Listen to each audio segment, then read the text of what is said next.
Assalamualaikum warahmatullahi wabarakatuh. Sahabat Lokal News yang berbahagia, pada kesempatan kali ini saya ingin menyampaikan materi tentang berpuasa pada kondisi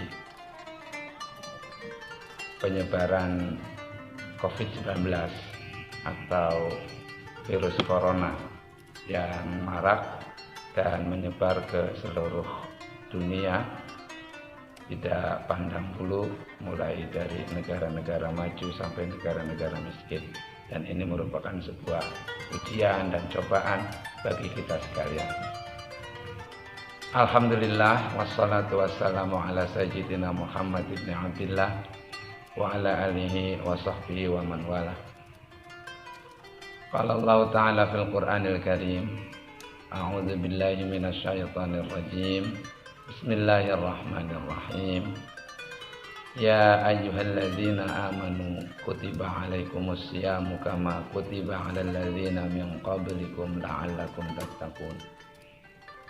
Hai orang yang beriman, diwajibkan atas kamu berpuasa sebagaimana puasa itu diwajibkan kepada umat sebelum kamu. Tujuan dari berpuasa adalah membina kita agar kita menjadi orang-orang yang bertakwa. Kemudian dalam ayat yang lain dan dalam surat Al-Baqarah, Allah Subhanahu wa taala berfirman, Bismillahirrahmanirrahim.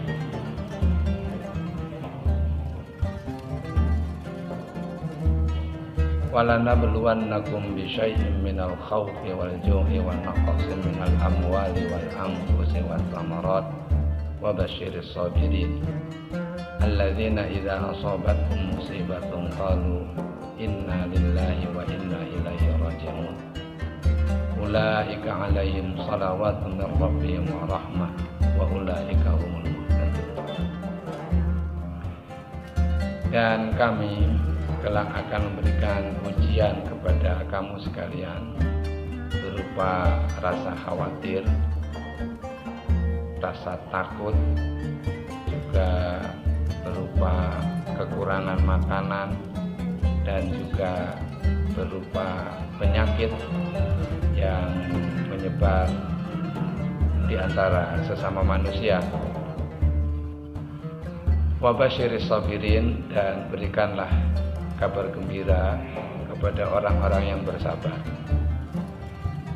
yaitu orang-orang yang selalu berkata dalam ketika mendapatkan musibah dengan berucap inna lillahi wa inna ilaihi raji'un. Orang-orang yang bersabar dan ketika mendapatkan musibah selalu berkata inna lillahi wa inna ilaihi raji'un. Mereka itulah orang-orang yang mendapatkan hidayah Allah Subhanahu wa ta'ala. Sahabat Lokal News yang berbahagia, sebagaimana kita ketahui, perjalanan ibadah puasa kali ini berbeda dengan ibadah puasa beberapa tahun yang lalu, atau paling tidak di tahun yang kemarin. Pada pelaksanaan ibadah puasa kali ini kita agak sedikit berbeda karena kita mendapatkan satu ujian, musibah berupa maraknya penyebaran virus corona yang ini menjadi sebuah ancaman untuk keselamatan dunia, karena wabah corona ini tidak saja menyebar dari atau ke satu daerah tetapi menyebar ke seluruh dunia. Sahabat Lokal News yang berbahagia,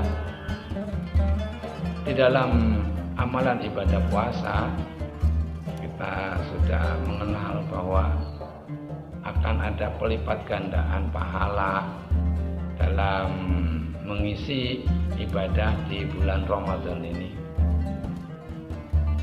Satu ibadah yang kita lakukan akan dilipat gandakan pahalanya oleh Allah Subhanahu wa ta'ala. dan ini sebagai suatu motivasi untuk kita terus beribadah kepada Allah, istiqomah menjalankan ibadah kepada Allah dengan harapan semoga kita mencapai target sebagai orang-orang yang bertakwa. Imtitsalu ala awamirillah wajtinabu nawahi, yaitu selalu melaksanakan perintah-perintah Allah secara kontinu dan juga menghindari larangan-larangan Allah. Kaum muslimin wal muslimat dan sahabat lokal news yang berbahagia, hampir kita hanya memperhatikan pada satu aspek saja, bahwa di bulan Ramadan ini kita akan dilipat gandakan dalam sisi pahala, tanpa menyadari sesungguhnya di bulan Ramadan ini pun akan dilipat gandakan pula dosa yang kita lakukan.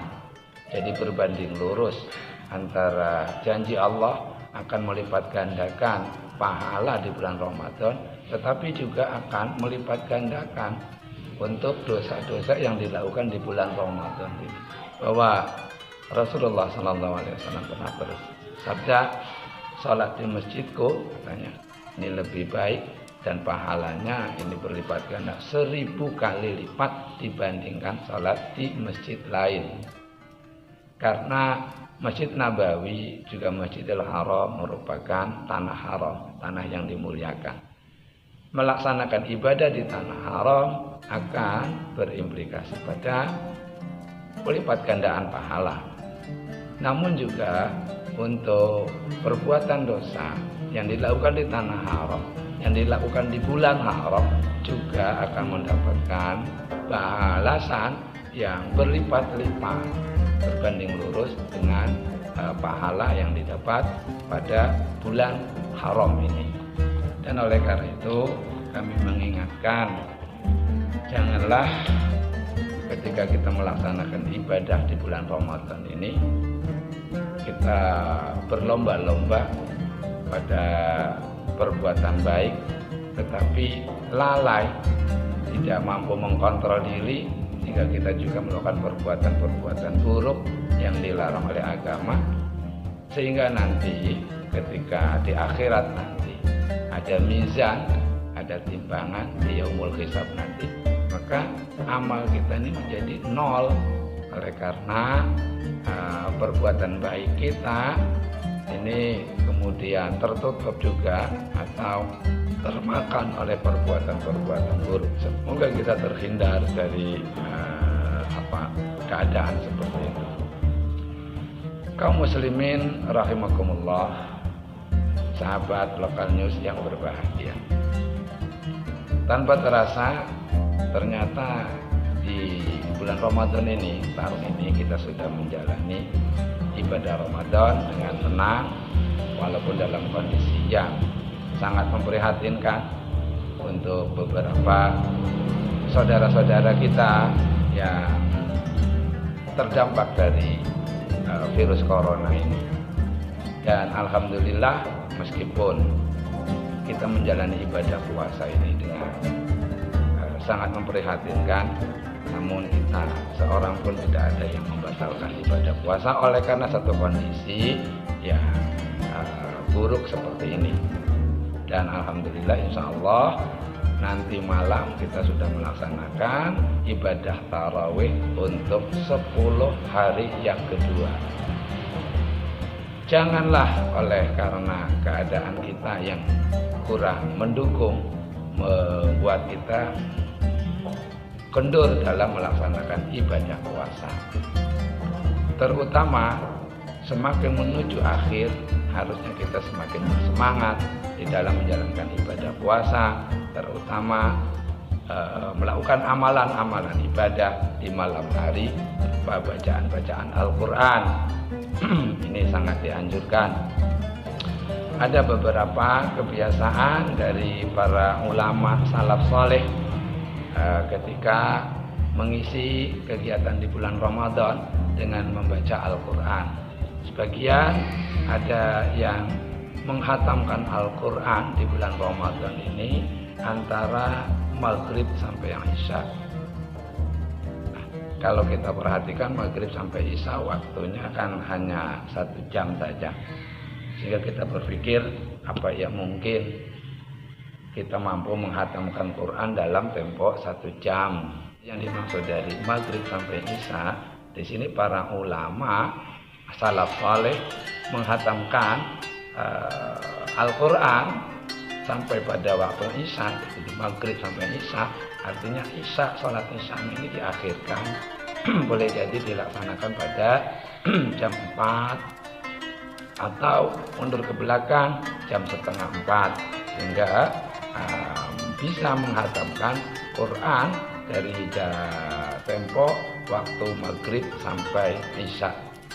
Ini dilakukan setidaknya oleh ulama bernama Mujahid.